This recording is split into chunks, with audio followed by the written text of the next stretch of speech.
میں بیٹھا تھا تو مجھے بادشاہی مسجد کے خطیب تھے مولانا علی اصغر عباسی صاحب رحمۃ اللہ علیہ، ان کے بیٹے حافظ ضیاء آئے، امریکہ میں ہوتے ہیں، وہیں سے حج کے لیے آئے، تو وہ ڈھونڈتے ہوئے میرے پاس پہنچے۔ میں نے کہا مجھے وہ خواب سنا تم نے 2000 میں ایک خواب سنایا تھا، کہنے لگے سن 2000 میں نے وہ خواب دیکھا۔ میں نے کہا میرے پاس لوگوں نے سینکڑوں ہزاروں خواب سنائے، اس سے بھی کہ زیادہ ہوں گے، میں نے پڑھے سنے اور وہ خواب نہیں بھولتا۔ پھر سنا، کہنے لگا میں آپ سے اجازت لے کے آیا، کچھ مسائل تھے میرے اوپر بہت زیادہ، اور میں نے عمرہ کر کے وہاں امریکہ عمرہ کرتے ہوئے امریکہ جانا تھا،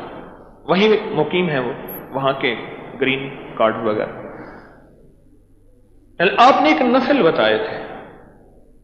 کہ 2 رکعت نماز نفل پڑھنا، سورۃ فاتحہ کے بعد 21 بار سورۃ اخلاص، پھر رکوع سجدہ، پھر دوسری رکعت میں سورۃ فاتحہ کے بعد 21 دفعہ سورۃ اخلاص، اور یہ پڑھ کے سیدہ فاطمہ رضی اللہ تعالیٰ عنہ کی خدمت میں اس کا ثواب ہدیہ پہنچائیں اور ان سے عرض کریں کہ اپنے بابا سے میرا یہ کام تو کرا دیں۔ ہاں،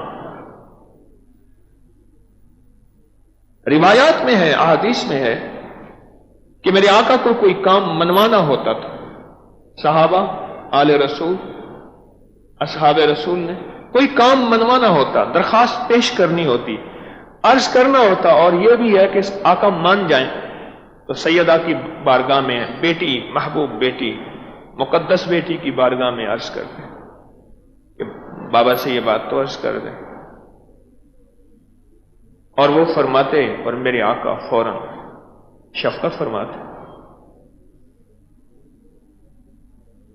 ہمارے اکابر نے لکھا ہے، بہت کتابوں میں اس کے واقعات ہیں۔ مجھے کہنے لگے کہ میں نے یہ پڑھا، میں نے خواب دیکھا کہ آپ کھڑے ہیں اور مجھے احساس ہے کہ سیدہ فاطمہ ساتھ کھڑی ہیں، پر میری نظر ان کی طرف اٹھ نہیں پا رہی، وہ حجاب نقاب میں ہے، احساس ہے سیدہ ساتھ کھڑی ہیں، اور آپ غصے کے عالم میں، جلال کے عالم میں صفیں درست کرا رہے ہیں حرم میں کہ صفیں درست کرو، صفیں ٹھیک کرو،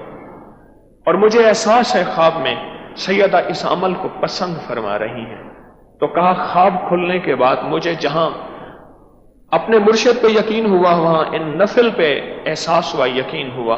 کہ یہ نفل اکسیر بے خطا ہیں، اور پھر کہا کہ 9/11 پہ میرے اوپر حالات آئے، میں داڑھی والا تھا، وہاں بس میں نے ہر دفعہ یہی نفل پڑھے، اور جب بھی جج کے سامنے جاتا تھا تو سارا جہان ایک طرف، ان کی ساری ایک طرف، جج کی ساری توجہ میری طرف ہوتی تھی، اور وہ کہتی تھی اس کا کوئی قصور نہیں، کیا ہے، اور میں باعزت 3 سال کے ان معاملات میں باعزت بری ہوا، اور صرف یہی چیز تھی، یہ 2 نفل تھے، 2 رکعت نماز نفل۔ پھر سن لیں، ہمارے پاس تو ہے یہی کچھ، اور کیا ہے؟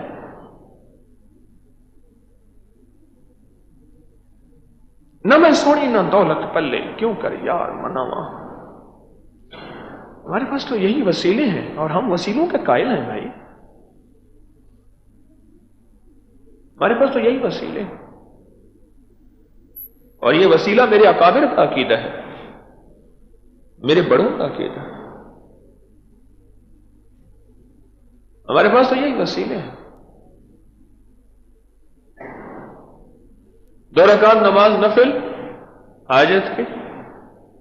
پہلی رکعت میں سورۃ فاتحہ کے بعد 21 بار سورۃ اخلاص پڑھنا، دوسری رکعت میں بھی ایسی، سلام کے بعد درود پاک، اور اس کا ثواب حضرت فاطمہ رضی اللہ تعالی عنہ کی بارگاہ میں ہدیہ پہنچائیں، ثواب، بس۔ اور یہ عمل کرتے رہیں، اور جو اپنا مسئلہ ہے وہ عرض کریں۔ کہنے لگے سن 2000 سے لے کر 19 میں حج میں آیا ہوں، ابھی میں، ہماری ساری فیملی آئی ہے، $8,500 فی بندہ، غالباً یہی بتایا۔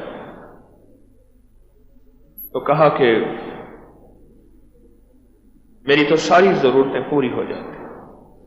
میری تو ہر کفایت ہو جاتی ہے، ہر چیز میں میری کفالت ہو جاتی ہے اور میری مدد ہو جاتی ہے۔ جس کو اللہ سے باتیں کرنے کا فن آ گیا، اللہ سے لینے کا طریقہ آ گیا، وہ دنیا میں کبھی بھوکا نہیں مرے گا، کبھی پیاسا نہیں مرے گا، کبھی کنگلا نہیں ہوگا، کبھی فقیر نہیں ہوگا، کبھی غریب نہیں ہوگا، کبھی تنگ دست نہیں ہوگا، کبھی مفلس نہیں ہوگا، کبھی مخلوق الحال نہیں ہوگا۔ کیوں؟ اس کی غیب سے میرا رب ضرورتیں پوری کرتا جائے گا، اس کو اللہ سے مانگنا آ گیا۔ وہ جس کے پاس ساری کائنات، وَلِلَّهِ خَزَائِنُ السَّمَاوَاتِ وَالْأَرْضِ، تو اسی کے پاس ساری کائنات کے خزانے ہیں، مانگنا ہی آ گیا۔